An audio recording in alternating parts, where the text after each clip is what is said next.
இன்னைக்கு பர்த்டே உங்களுக்கு தான். ஆனா எனக்கு தான் கிஃப்ட் கிடைக்க போற மாதிரி இருக்கு. உங்க ஆன்சர் என்னவா இருக்கும்னு தெரியல. ஆனா பாசிட்டிவா இருக்கும்னு நம்புறேன்.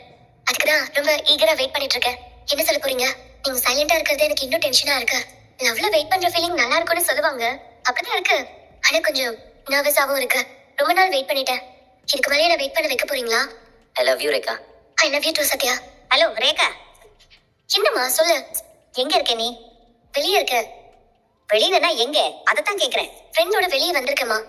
எந்த ஃப்ரெண்டு? பொண்ணா பையனா? பேர் என்ன? அதை தெரிஞ்சு நீ என்னம்மா பண்ண போற? என் ஃப்ரெண்டு அவ்வளவுதான். இப்ப நீ எதையும் என்கிட்ட சொல்றது இல்ல. சரி முதல்ல வீட்டுக்கு வா. எனக்கு வேலை இருக்கு. அப்படி என்ன வேலை? முதல்ல கிளம்பி வா. அதான் சொல்றேன்ல வேலை இருக்குன்னு. நான் அப்புறம் கால் பண்றேன், வைக்கிறேன். ஏ ரேகா, ஏய் வர வர இவ்வளவு அப்பா மாதிரி ஆக்கிட்டு இருக்கா.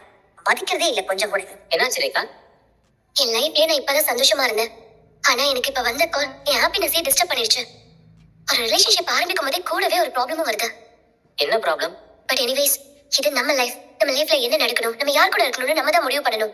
It's our decision. நீ சொல்றது எனக்கு எதுவுமே புரியல. பட் தப்பா எடுத்துக்கலாம். யார் கால் பண்ணான்னு தெரிஞ்சுக்கலாமா?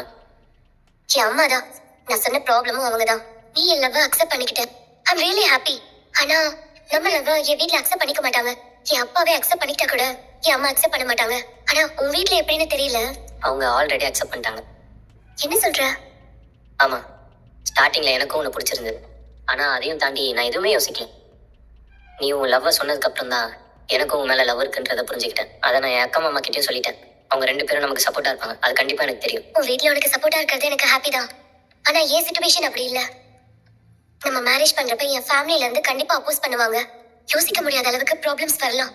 என்ன ஸ்ருதி, நீங்களும் அடுப்பதிச்சு பண்ணிட்டு இருக்கீங்க? ஆமா மீனா, நீங்க சொன்னதை யோசிச்சு பார்த்தேன். சரி நம்மளும் கோவில் வரைக்கும் வந்துட்டோம். சும்மா நடக்கிறதுக்கு நானும் ரவியோட சீக்கிரம் சேரணும், நம்ம வீட்டுக்கு சீக்கிரம் வரணும்னு வேண்டிட்டு நடக்கிறேன். இதான் அங்க வர முடியாத சூழ்நிலை.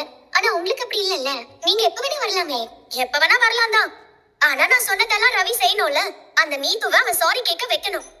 கண்டிப்பா ரவி செய்வாரு. நீங்க நல்லா வேண்டிக்கிட்டு நடங்க.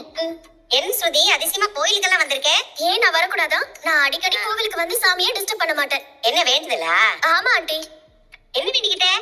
எங்க ஆண்டி விஜயா மூட நம்பிக்கையை ரொம்ப நம்புறாங்க. அத தப்புன்னு அவங்களுக்கு அட்வைஸ் பண்ண கடவுளே. ஆண்டி மனசு மாறி சீக்கிரமே மீனாவை திரும்ப வீட்டுக்கு வர சொல்லணும்னு வேண்டிக்கிட்டேன். நாளைக்கு மனோஜுக்கு பொண்ணு பார்க்க போறோம். அதுக்கு நல்ல நேரம் எப்ப வருதுன்னு கேட்டுட்டு போக வந்தேன்.